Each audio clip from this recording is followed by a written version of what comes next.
YouTubers, meus amigos, vamos falar sobre o transtorno do espectro autista, TEA, também conhecido como autismo. O autismo atinge mais de 70 milhões de pessoas ao redor do mundo. Especificamente, vamos falar sobre o autismo na velhice, nas pessoas da terceira idade, nas pessoas já de idade avançada, que são as pessoas adultas, e que muitas dessas pessoas não têm conhecimento que são autistas idosos, e outros só descobrem já na velhice, já na fase final de vida. Temos um exemplo clássico daquele ator inglês, Anthony Hopkins, que estrelou o filme O Silêncio dos Inocentes. Só veio a descobrir que era autista e já na terceira idade, quando fez um exame e descobriu que era portador de autismo. Muitas vezes associamos o autismo somente à infância, somente às crianças, quando descobre-se que são portadores de autismo, mas esquecemos que muitos adultos, muitos idosos são portadores de autismo e uma grande porcentagem desses adultos não tem conhecimento que são autistas. O espectro do autismo, ou seja, o autismo, é definido como um distúrbio neurológico que afeta o comportamento sensorial, o comportamento motor, o comportamento de conhecimento, que é o comportamento cognitivo, o comportamento social de relacionamento com as pessoas. Este é o espectro, é o âmbito do autismo. Então, pessoas dentro desse distúrbio neurológico do autismo, ele apresenta déficit de comportamento, déficit social de relacionamento, apresenta comportamentos restritivos de locomoção motora, padrões restritos e restritivos de comportamento, tais como movimentos contínuos, interesses fixos, hipossensibilidade ou hipersensibilidade a estímulos sensoriais. É importante dizer que cada paciente é diagnosticado de modo ou de intensidades diferentes, o que leva muitas vezes as pessoas a não saberem que são portadoras do TEA, do autismo. Esse comportamento do autismo ele é observado desde a primeira infância e geralmente a partir dos 3 anos de idade. O autismo é um comportamento para a vida toda, ele é definitivo na vida da pessoa. Então é importante saber diagnosticar, ter a percepção do diagnóstico na fase adulta, muitas vezes já na terceira idade, quando os idosos não tiveram aquele diagnóstico na sua infância e convivem com o autismo ao longo de toda a sua vida, sem ao mínimo terem a percepção de que são autistas ou de serem detectados como portadores do autismo.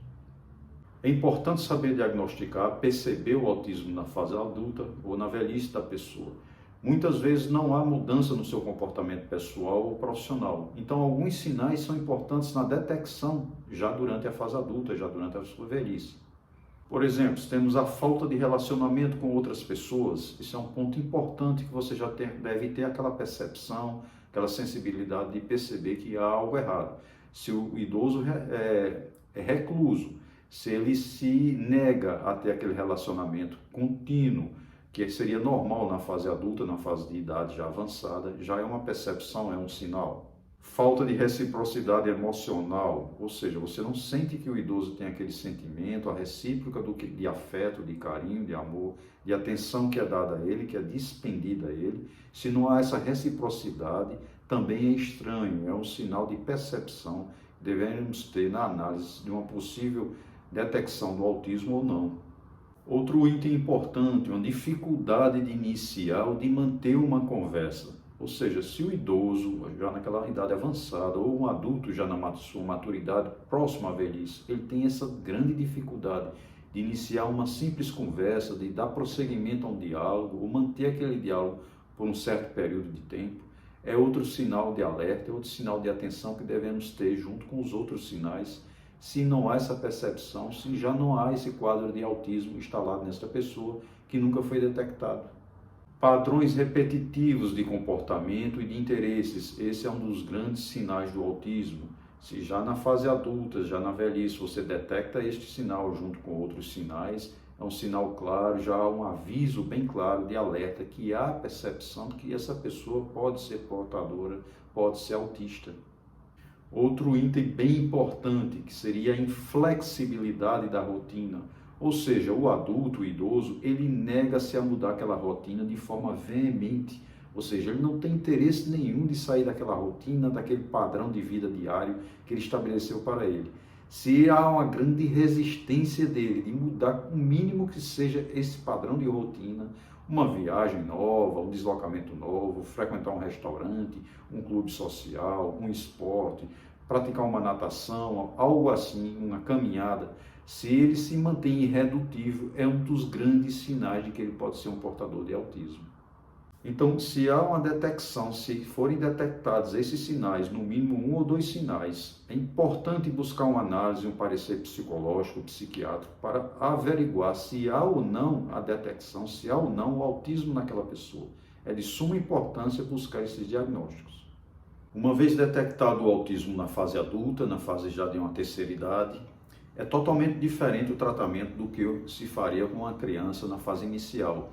Na criança, na fase inicial, busca-se desenvolver as habilidades básicas da criança. Na fase adulta já é diferente, você busca desenvolver e manter a autonomia daquela pessoa na sua fase comportamental com outras pessoas, no seu convívio social. Se você tem o seu convívio social ou se você vive em um abrigo, uma instituição de abrigo, de residentes, aquele convívio com aquelas outras pessoas. Então, busca-se manter essa autonomia comportamental na fase adulta, na fase da terceira idade.